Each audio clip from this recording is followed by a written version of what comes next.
Olá galera, tudo beleza?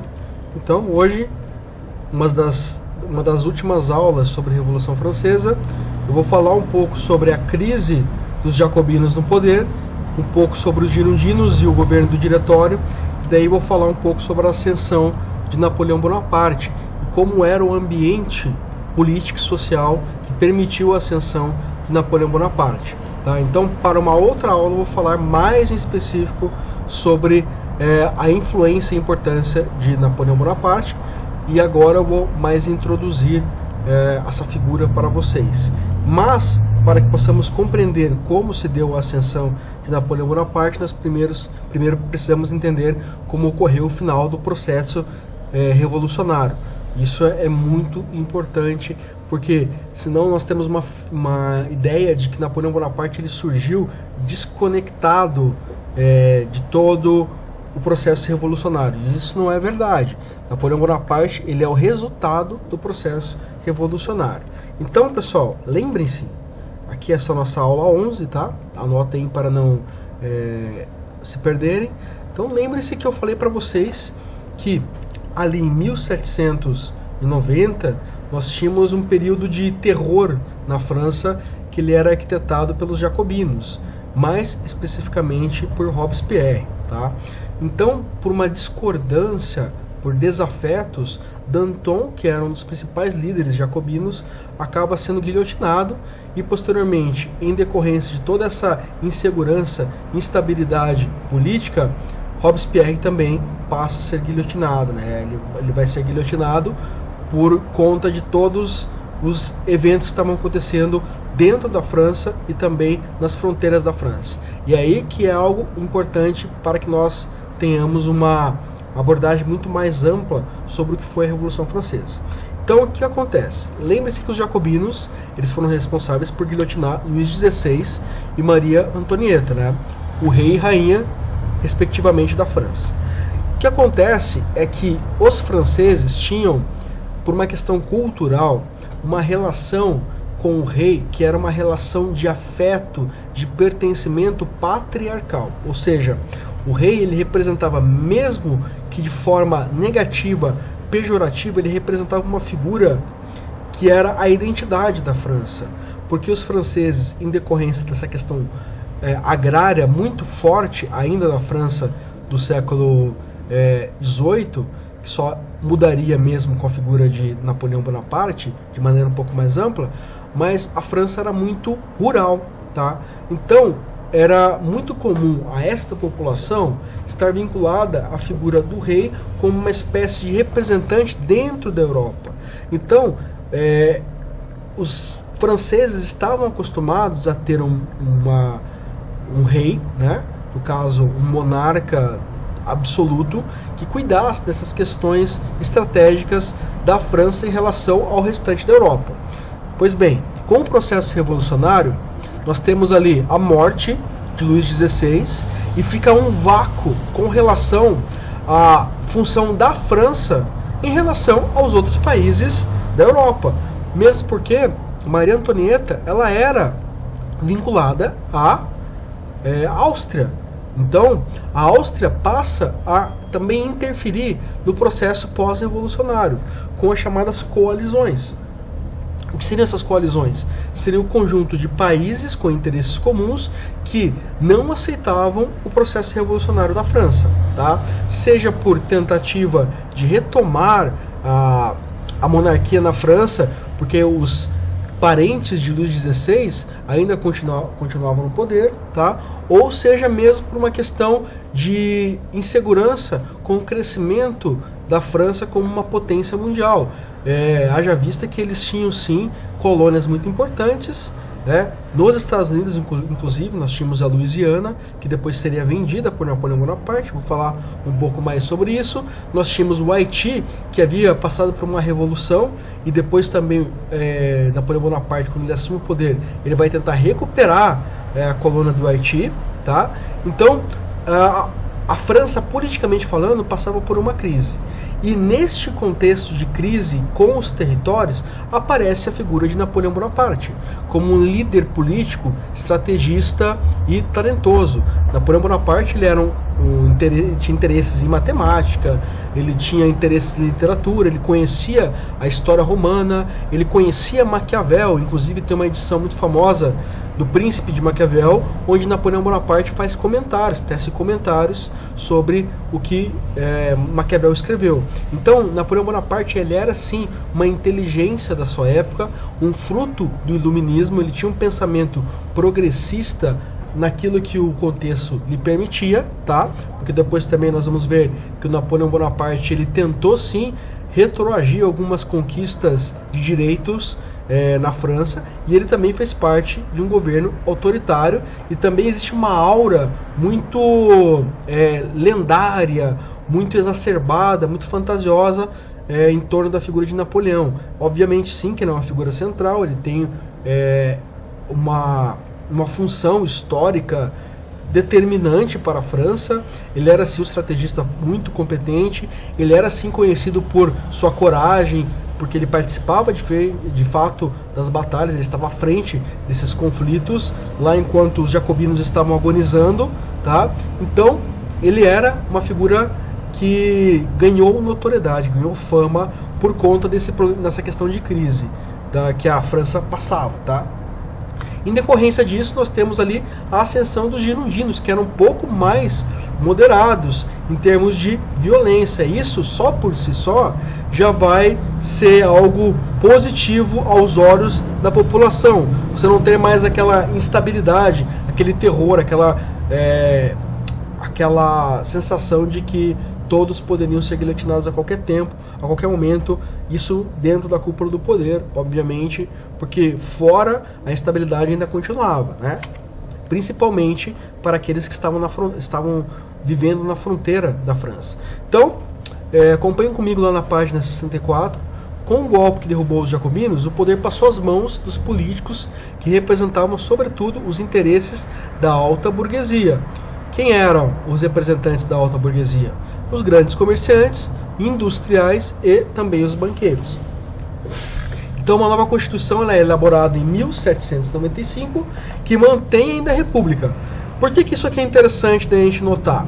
Porque mesmo o processo revolucionário tendo ali sido resultado de uma coalizão entre os girondinos, jacobinos, conselheiros e planiciers, mesmo assim, cada um, uma vez que estava no poder, ia sempre beneficiar os seus interesses. Então a corrupção ela estava instaurada dentro da França. E o Napoleão ele não foi contaminado por isso. Por quê?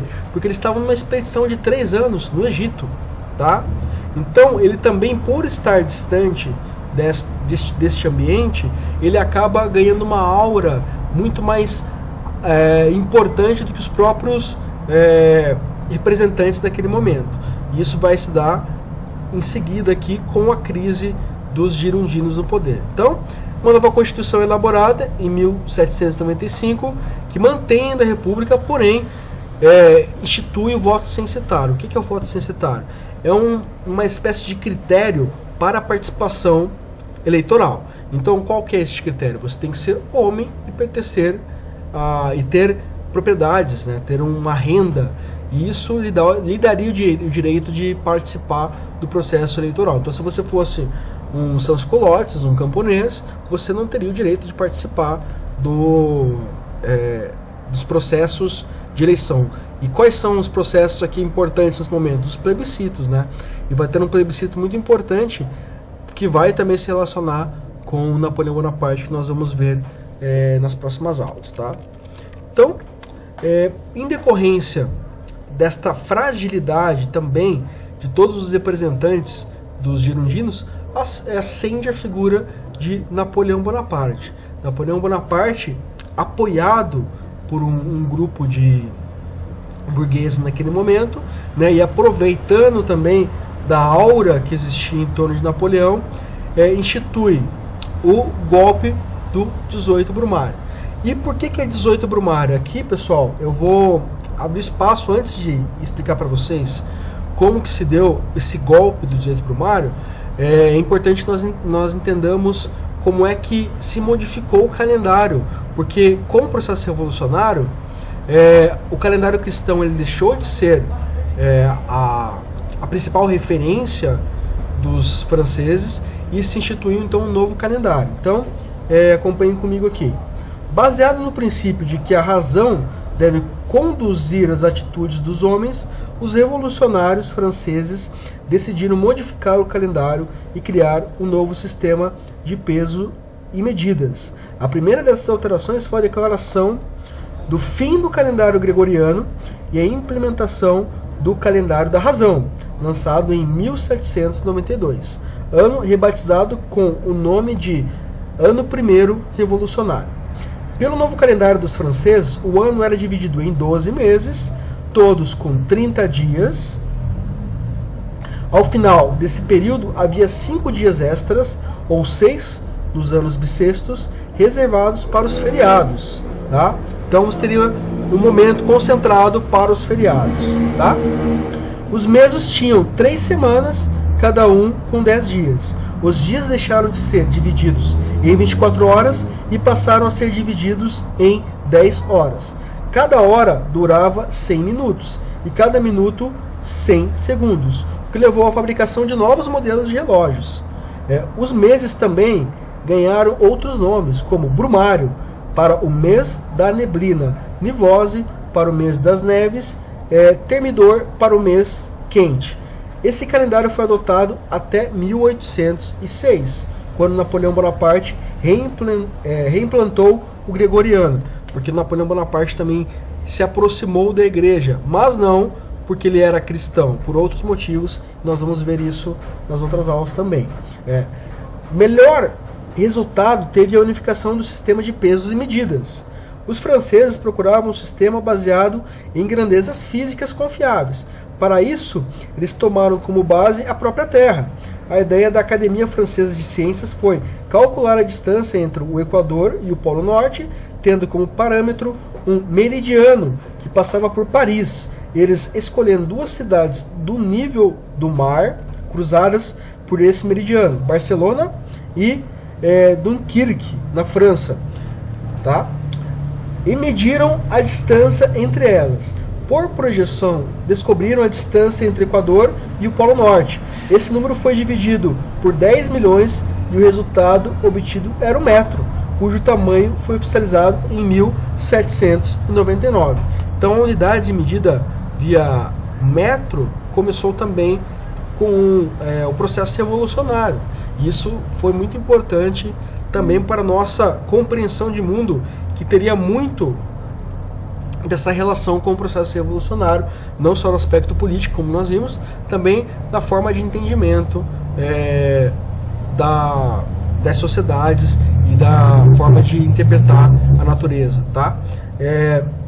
E também aqui, nesse momento, nós temos muitas batalhas navais, que vão marcar, inclusive, uma reviravolta nas estratégias políticas de Napoleão.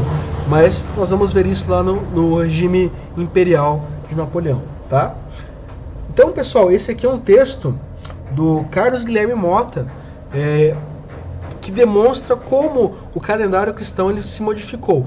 E por que eu tive que fazer essa interdição aqui, esse comentário com essa leitura? Porque o golpe 18 Brumário ele vai se inspirar no calendário francês. Então, 18 Brumário ele é o 18º dia do período das brumas, do período do nevoeiro, tá? Então, em 1799 nós temos o início do chamado aqui o período do diretório, né? Período onde aliás, desculpem, né? Você tem o final do diretório, que era o período dos girondinos, assim chamado, né?